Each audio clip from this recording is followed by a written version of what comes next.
success. If we were to give one word answer here, success is, fill in the blank.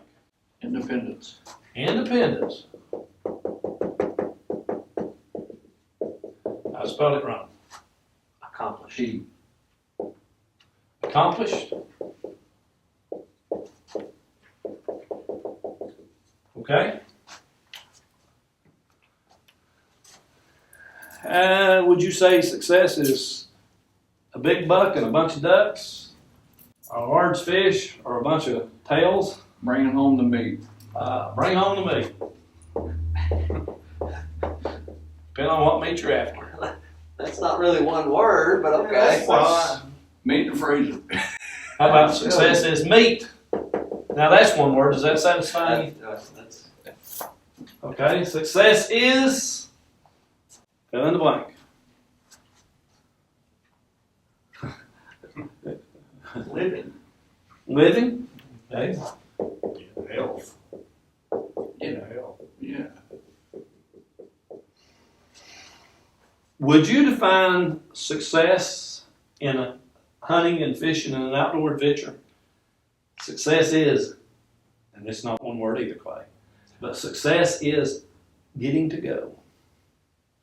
Went fishing yesterday afternoon for just a few minutes, didn't have long. But I'm standing on the dock, throwing the worm and the float out, to see what's in this farm pond. And I'm thinking, if I don't get a bite, this is all right. This is all right. Because I intended to go yesterday morning early, intended to fish several hours yesterday, and it just, holidays and all, it just kind of, my wife had more planned than I did, and she was going to go fishing with me earlier, and we just ended up not going because we just had so many other things going on. But I got to thinking about it when I'm standing on that dock and I'm casting that bait out. Man, this is all right. Doesn't get much better than this. I only had about an hour to fish, caught a small bass and small bluegill, but it just didn't get any better. It was good. It was successful, even though I didn't bring home that one like Ed's got in his lake. How big's that tail? How big's that fish? Sometimes on those short trips like that, it's better not to catch a whole bunch, because then you got to clean them. That's true. Yeah, that's right. And I intended, when I went yesterday, I didn't take a stringer, didn't take anything to keep them with. I didn't intend to keep any of them. That's why his is so big, he keeps tossing it back. He feeds them a little bit, puts a little What's growth that hormones down their address? throat when he gets them out. What's that address? I know one That's thing. great. Success is when that car in front of you goes by and the speakers are going boom, boom, boom, boom, boom, boom. Success is when he pulls on out and goes past you. You can feel Success this. is when that officer pulls him over for a noise Hey, violation. did you hear the building vibrating when whatever car just went by there was doing that? Okay. If the trophy animal is more important than the pursuit of the prize, would you say that a trophy is success? The trophy. Can we get so focused in on the trophy that we forget about the pursuit? Back in the coon hunting now, that it was all about the pursuit. It was not the coon. It was not right. I've been on both sides of the coon.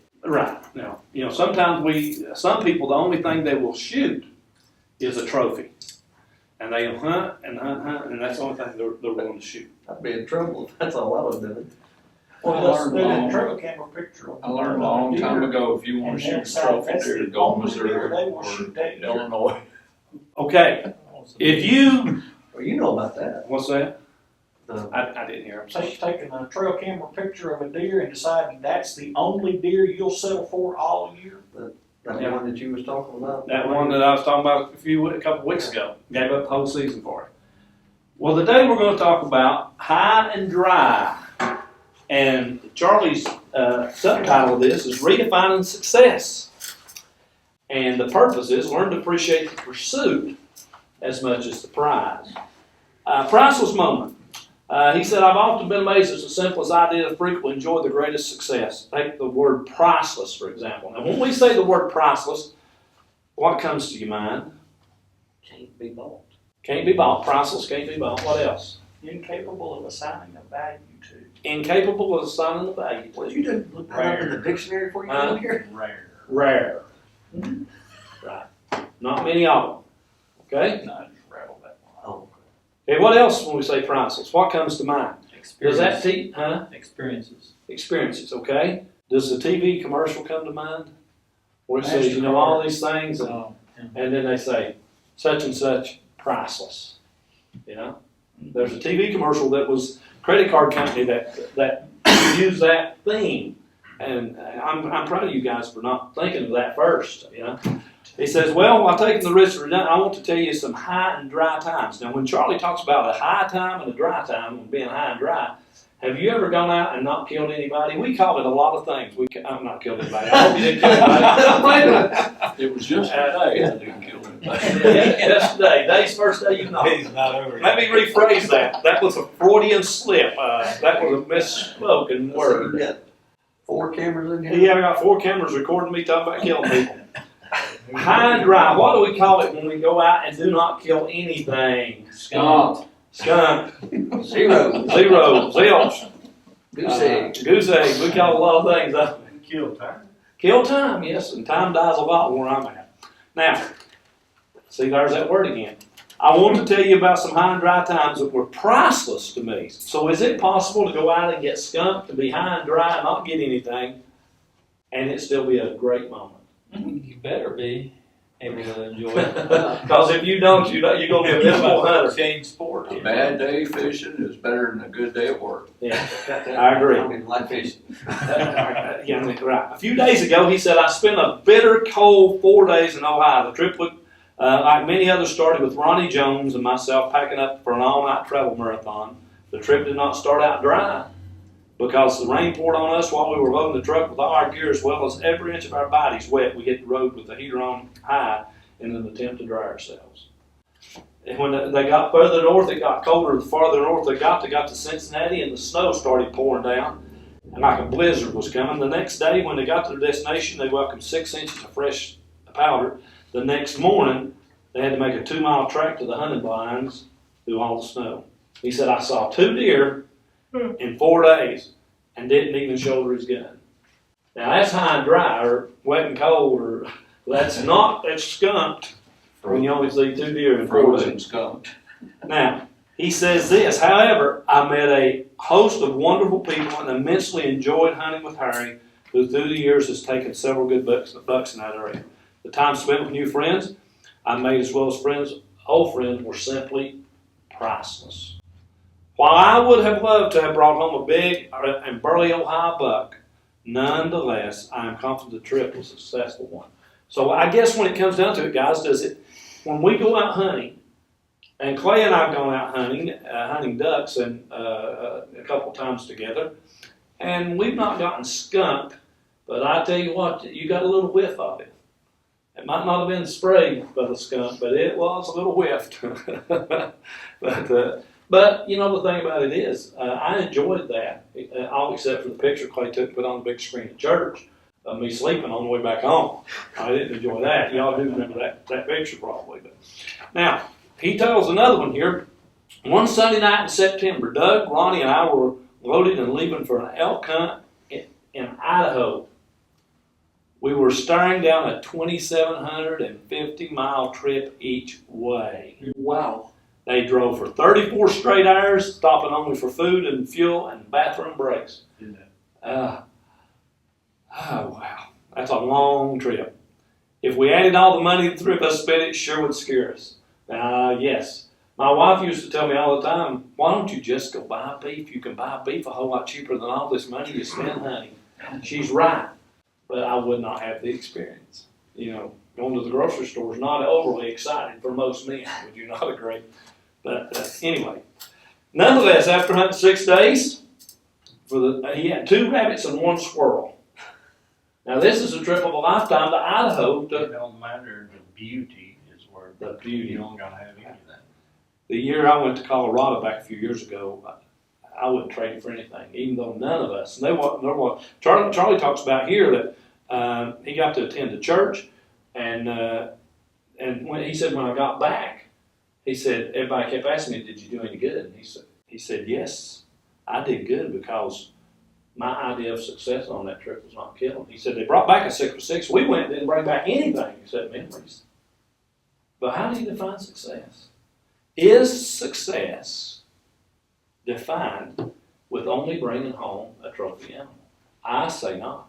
Sometimes it's nothing more than building relationships and friendships and having memories that last a lifetime. We still, when we get together, which, a couple of the guys are already gone home to be with the Lord, but when we get together, we still laugh about some of the things that happen. You have to have been there.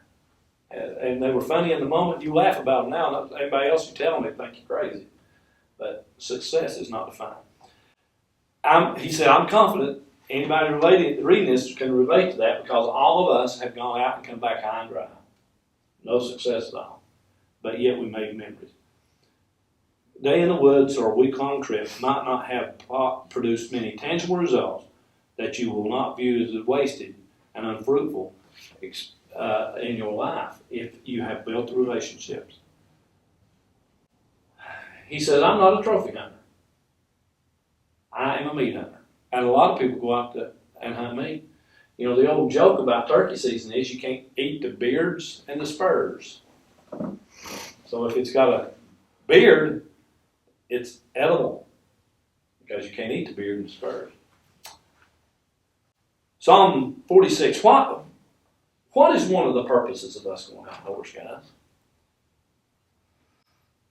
Let's lay aside the fact that we go to harvest animals. What's another reason? It's right above that. God's creation. God's creation. Recharge the batteries. Recharge Get the away batteries. from everything. Seeing the sunrise. If you never kill anything, or seeing that sunset, That's enough. or seeing Nature's alarm clocks just come alive. just come alive. I'm amazed. That's enough for me. I mean, I could go and just get to see the sunrise and see. And be still and know that I am God. Sitting in the deer stand wishing I had my shotgun to shoot that flopping ducks that just flew over. Sitting in a tree stand wishing you had a shotgun to shoot that stupid squirrel that's 10 feet from you. And if you're squirrel hunting, you see And now, see deer, the deer run over you squirrel hunting, but the squirrels run over your deer. And I just don't know about this. We're going to have to change the name of it. Instead of calling it hunting, I'm going to start calling it, I'm going to go kill them. So far, it's not worked. I heard that a 270 will do a big number on a squirrel. I'd say it would. Just Just heard that rumor, okay. heard that one. Psalm 46 and verse 10. Now, right here, ultimately, is why we do outdoor pursuits, I'll suggest to you. Why men, I think we have a natural longing to go out. Be still and know that I'm God. I think built within mankind is a part of him that only connects in the wildernesses and the wilds and the woods and the waters. It's the hunter-gatherer. Let's talk about the learn. Let me read the focal passage here, okay? High and dry, the focal passage of that is Philippians chapter 4, verse 11 through 13. This is in King James. Not that I speak in respect of want, for I have learned in whatsoever state I am, therewith to be content. I know both how to be abased, and I know how to abound. Everywhere and in all things I am instructed both to be full and to be hungry, both to abound and to suffer need. I can do all things through Christ, which strengthen me. Let's talk about the learning curve over here. He says, and we're on page 75, Philippians 4:11 again. Not that I speak in respect of one. I have learned in whatsoever state I am, therewith to be content. When we use that one word, content, what do we think about? Happy. Happy? Happy with what I have. Happy? Okay.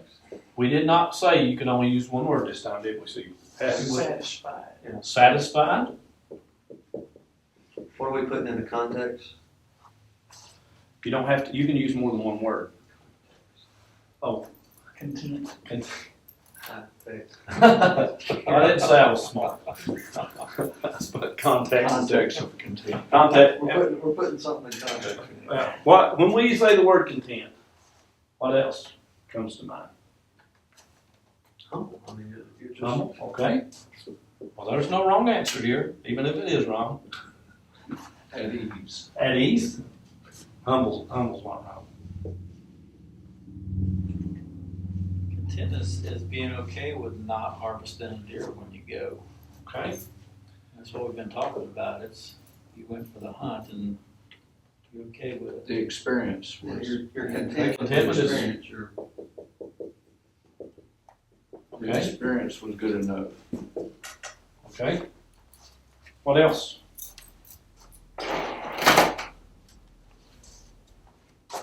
Content. Okay, I'm gonna invent a word here, okay? That word is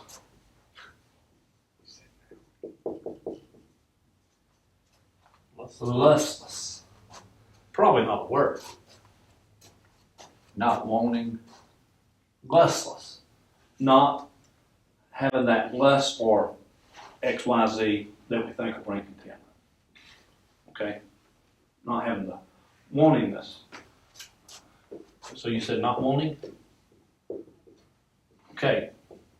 What is it that we think in the context of contentment, what is it we think will bring us these? God. Okay, okay. We think God will bring us these, okay? What else? you have to have the spirit of the Lord in it. Okay, you're giving all the spiritual answers now. That's right. That's perfect. I mean, that'll, Okay. But what else do we think will give us these things? Marriage. Marriage.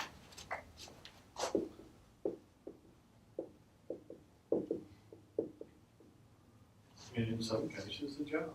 A job. Yeah, that's right. Yeah. Being the only single man in this room, I'll say I'm happy with myself. Gary's always just doing it. At the danger of offending you, you're the only one that is. one that feel myself. What else? Kids. Huh? Kids. Kids? Okay, we think kids can satisfy us and make us happy. What happens to kids? They grow up and they move away teenagers. and they become teenagers. My friends and then you're not content anymore. But, you know, it's kind of the thing we go through with material things, and you keep accumulating things, thinking that you're gonna be finally good getting that last rifle. That's the last one you want. If I can only get my 7mm, And that ain't true, because you see another one hanging on the wall when you're walking out the door. Yeah, and you It look. starts all over You're right. again. That's a great point. Stuff. Stuff. What do you think? Stuff will satisfy us. That's a lie. You know, I used to tell this big lie. The only other gun I want is a 44 Ruger Red Hawk. I got a 44 Ruger Red Hawk, and guess what? That wasn't the only gun I wanted. You want a Smith & Wesson knife. Maybe I want to judge for Yes, character. I do too. Those things are awesome. I want to, some kind of little varmint gun so I can kill a varmint out there at 300 yards the next week or two. Stuff. Another gun. I want a better black powder rifle. There's always, no matter how many I've got, and I've got several, no matter how many I've got, there's always one more I want. Seem like. So do these things here satisfy us? Temporarily. Well, a couple of them do. Yeah. Because we put God and the Spirit on the list first. Yeah. So how can we have contentment? Paul says, I have learned. What does the word learned mean? Understand. Educate. Made progress with understanding. That's a good point. In whatsoever state I am, Paul says. Now, Ephesians 3:20 says, now unto him that is able to do exceedingly abundantly above all that we ask or think according to the power workers in us. Would those around you, here at this checking station on page 75, would those around you describe you as a person who is content through Christ? I had a young man that I got to witness to yesterday. And as I witnessed to him, and I point blank told him, you're never going to be happy until you have a relationship with God. It's just not going to happen. It's impossible. So how do we get to that contentment? Well, you get to that contentment through the two first things we listed there, through a relationship with God. What are some areas in your life that you recognize that you have been trying to find satisfaction in outside of the Lord?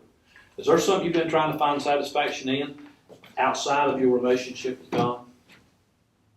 And by the way, I don't think that our relationship with our spouses and with our brothers and sisters, moms and dads, whatever, kids, whatever relationship human-wise that we have, friends, neighbors, I don't think they're near what they need to be unless they're anchored in a relationship with God. Contentment, Paul said, I found my contentment. Now, the law of contentment, Philippians 4:12 says, for I know how to be abased, I know how to abound. Every word and all things I'm instructed both to be to be full, and to be hungry, both to abound and to suffer need. The law of true contentment through Christ is that satisfaction and fulfillment is not a temporary state. Now the difference between this one and this one and this one and this one and this one is they all change. The kids grow up. You're never pleased some days with yourself because you do something. The job goes away. You get another job thinking that the green grass on that side, you find out that it was parched earth. The marriage sometimes changes over time. Sometimes it gets better. The spouses die. Even if you got a great relationship, that's not going to last permanently. One or the other probably, unless you both die in a car wreck or something together or a plane crash or something. Something's going to happen. I know. And stuff is probably the least satisfying of the whole mess up I there. keep making a new gun every day. That's right, a new gun every day. I talked to Miss Lois walking across the parking lot Sunday after service, and I said, "How you been?" And she said, "Oh, I'm coming along and all that." But she went to church and everything. I said, "Well," I said, "Miss Nanny sure is having a hard time like that, and Miss Louise sure." And she said, "Yeah." She said, "It affects some people," and I never thought about the difference between, some people jump back. My mother taught the next Sunday after my dad passed. Some people jump back in and some people struggle. Contentment, though. The law of contentment is that it is a permanent contentment that we find in Christ and in God. It is a temporary one that we find in anything else around us, even within ourselves. Look what it says in Hebrews 13:8. Jesus Christ the same yesterday, today, and forever. James 1:17. Every good gift and every perfect gift is from above and comes down from the Father of lights, with whom is no variableness, neither shadow of turning. Hebrews 13:5. Let your conversations be without covetousness, and be content with such things as you have, for he said, I will never leave thee nor forsake thee. When you find that the guns are stolen, and that the kids have moved off, and the wife is whatever, the only thing that we've got to go back and find contentment in is in Christ, in our relationship. The liberty through Christ. When God gave us the laws, did he give us the laws because he wanted to restrict us? He gave us the law, and the law that, and the scriptures, this is not so that we'll be restricted on what we can't do. This is so that we'll have the best that there is. Philippians 4:13 says, I can do all things through Christ which strengthens me. Allowing the Lord to be our source of strength has some awesome side effects. Let me read here. One such consequence is newfound liberty in the Lord. I do not think, there's a commercial that I saw one time, and it may be recently, I don't know how old the commercial is. It said, do not think of a stop sign as a thing that impedes your progress. It's just another chance to get to start again, and he drops the clutch. So do not think of the laws of God as something restrictive, but think of the laws of God as something freeing us from ourselves and from the bad. What bad could happen out there? He said, I can do all things through Christ which strengthen me. And that certainly is true. The liberty we have in Christ, though, look at page, let me read a couple more scriptures here. 2 Corinthians 12:9. And he said unto me, my grace is sufficient for thee, for my strength is made perfect in weakness. When we find out that we are high and dry and we've got skunked in our endeavor to find contentment anywhere else, we can define success as nothing more than a relationship with God.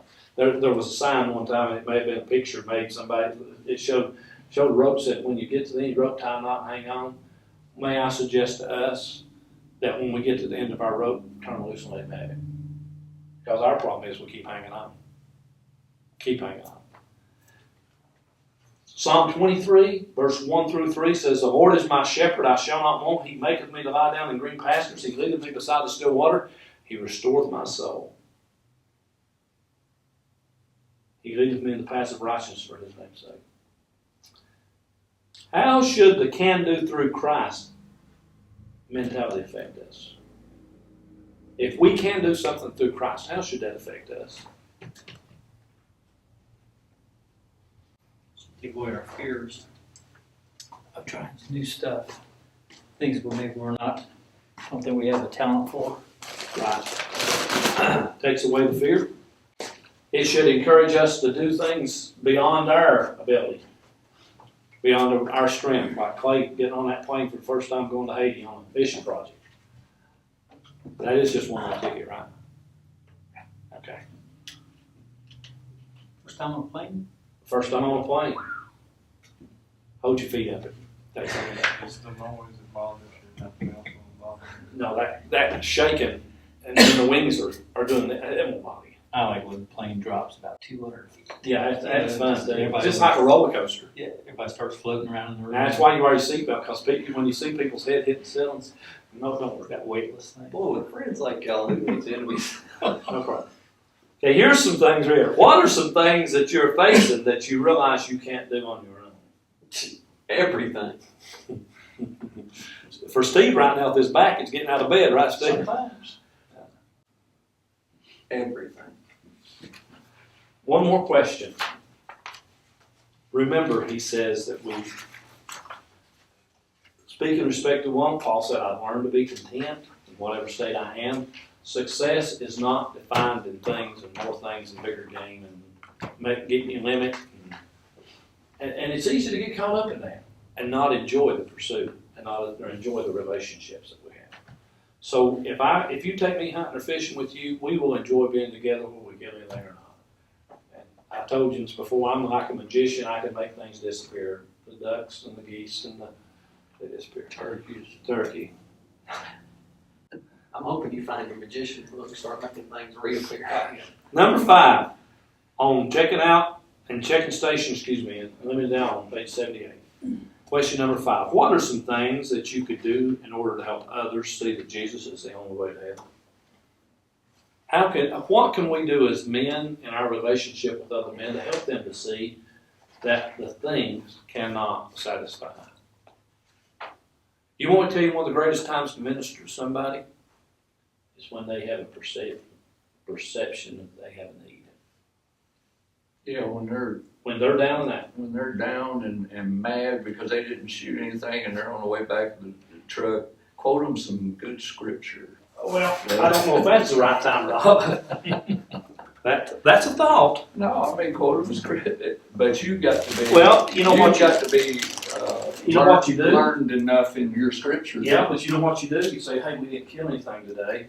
But boy, I certainly enjoyed spending the day. Yeah. The Lord gave us a good day. He gave us a good day. We're both saved. You didn't shoot me and I didn't shoot you. Now, there's that word now again. I use it 10,000 times. Sportsman's tip. By learning to enjoy the hunt as much as the harvest, you will find new satisfaction in the outdoor experience. I hate to travel. Over the years I've driven so much, I hate to travel. You know what I want to do? I want to start here and I want to get there. And sometimes I have to remind myself I need to slow down and enjoy the relationships that I'm traveling with on the way. Same way with outdoor adventure. Enjoy who you're with. Even if it's yourself, by the way, alone with the Lord. Season of growth. By trusting in the Lord and staying faithful through the season of planting, watering, and harvest, you will discover how to be grateful for them all. Some people take great joy in going out and preparing a food plot. You know, when you go prepare a food plot, you know what you got there? Anticipation. My beans came up yesterday. Did they? My soybeans, they're up everywhere. Oh, good. It's time the turkeys will come pull them up now. Yeah. You know, turkey season's over. There's one in my driveway today. The turkey? Yeah. Yeah, he He knows didn't turkey. even mind my beagle running around. Turkey, he knows turkey season's over. Daring that beagle to come close. We may have fall season. We may have. Anybody got anything else to add? I just know that sometimes that alarm clock goes off at 3:30 in the morning and it's 16 degrees out and you think, why am I doing it? But the second you get in that blind or got that boat in the water, you're, oh man, That's why I did it. This is one. this is it. That four-wheeler's cranking up in a container and it's puffing that little white mist out, pulling in cold waders on. It's just, yeah, this is one. And then right behind there, there's that water in that ditch and you hear, let's go. Hurry, boys, hurry up. It's almost shoot time. And I'll tell you what, all through my mind when that happens, at that point, and I come to that realization, I'm getting ready to have a good time, and I feel a good time or whatever, I thank the Lord that I'm there.